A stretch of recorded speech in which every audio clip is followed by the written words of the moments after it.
Hello, everybody. Welcome back. It's Dr. Wiley. Have you ever wondered why your partner pulls away or hold on too tight? Or have you ever wondered why you yourself in a relationship sometimes you feel the need to pull away, or you find yourself holding too tight, or your partner complaining about you holding too tight, such that it makes them feel claustrophobic in a relationship, crowded, suffocated, like they cannot breathe. If you have always wondered about it, or it has bothered you for some time, you need to understand your attachment style, because our attachment styles contribute towards the way we bond with other people and how we end up building our future relationships. I know I previously talked about this at Duma FM or with Tabiso Tswenyana. And I'm kind of revisiting that and touching on this subject again because it keeps coming up every time I interact with some of the clients that come to our offices. Anxious versus avoidant attachment styles. If you fall in either one of these, you may end up finding yourself experiencing what I'm talking about exactly. Because the attachment theory explains how easily our early experiences can shape our future relationships and our behavior. Let me look at this and try and break it down in a simple manner briefly about the two common insecure styles of anxious and avoidant. Let's start with avoidant attachment style. The core fear is the main domain operating in here, where somebody fears abandonment or being too much.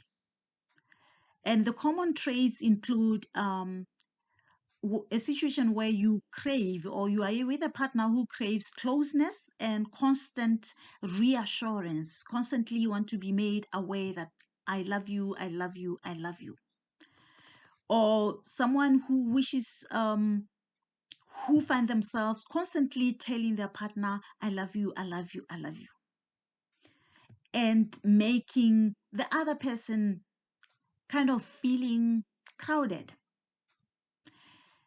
Fear of being rejected is part and parcel of this, or fear of being left, or being abandoned, of being of the relationship ending.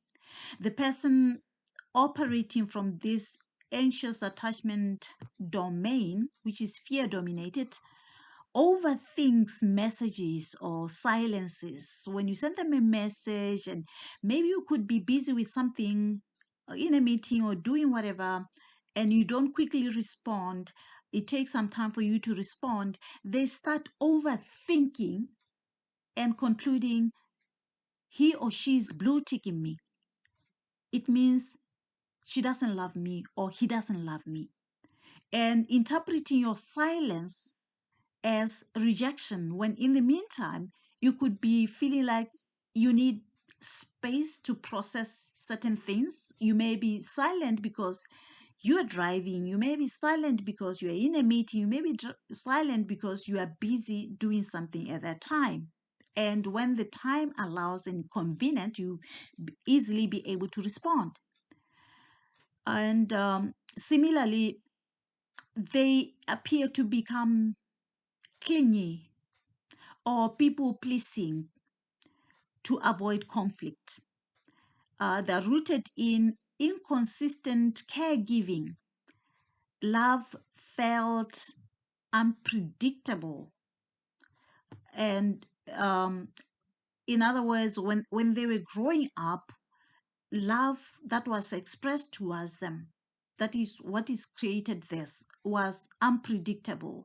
There was not constant stable stability of love in the caregiving when growing up, and it creates this um, anxious attachment style or tendencies. And in the relationship patterns end up being the person being attracted to avoidant types may feel emotionally high when things are good, and they may crash when there is a distance, when you kind of disconnect, when they can't uh, feel your presence, when you kind of emotionally detached a bit. It can feel devastating for them. And they can struggle with emotional regulation, where sometimes they may just experience emotional outbursts, anger outbursts. So please watch out for that. If it is you, you need to work on that. Try and use emotional regulation strategies to cope. The avoidant attachment, remember, I was just talking about anxious attachment. The avoidant attachment style, the core fear is the issue as well. The fear of losing independence, the fear of being emotionally vulnerable, and therefore the common traits, they value their space and their self-reliance. They feel overwhelmed by emotional closeness. They may shut down or pull away during conflict. When you get into a fight, they need their space, and when they're in that space where they don't want to talk, they're sulking, they're stonewalling, they're keeping a distance between you and them. It's important for you to respect that, to give them time to come around. They find it hard to express feelings sometimes or to ask for support. They can appear emotionally distant or unavailable, and therefore makes the anxious attachment style type of people to really feel uneasy and unloved. They are rooted in emotionally unavailable upbringing, overly demanding caregivers when they were growing up, and it creates this avoidant attachment style in their interactions in relationships. And therefore, when you are in um, intimate partner relationship, you may find the following patterns where they may view partners as too needy, too clingy. They may feel their partner is crowding them. They often feel suffocated by emotional demands, and therefore they tend to minimize their interaction, but at the same time they can tend to be too submissive and minimizing their own needs but focusing on meeting the needs of other people. And these tendencies are something that one can walk through them and work through them. It takes awareness of your own attachment style to be able to understand how you function within a relationship or within relationships with other people. I hope this somehow kind of makes sense. In a nutshell, that people who are anxious uh, attachment, and they're operating from abandonment and uh, be being too much, and it has to do with the upbringing, where they felt um, kind of the caregiving, the love was unpredictable and unstable. Today, your mommy or whoever is your caregiver is loving, is kind, is everything, and the next moment is you feel abandoned, you feel rejected, and therefore the whole same things start playing out in your relationship as an adult. Thank you, thank you, thank you for listening. I don't know if that helps and if it makes sense. And if you need clarity, don't hesitate to to contact us at New Beginnings Counseling Center. Thank you. Bye.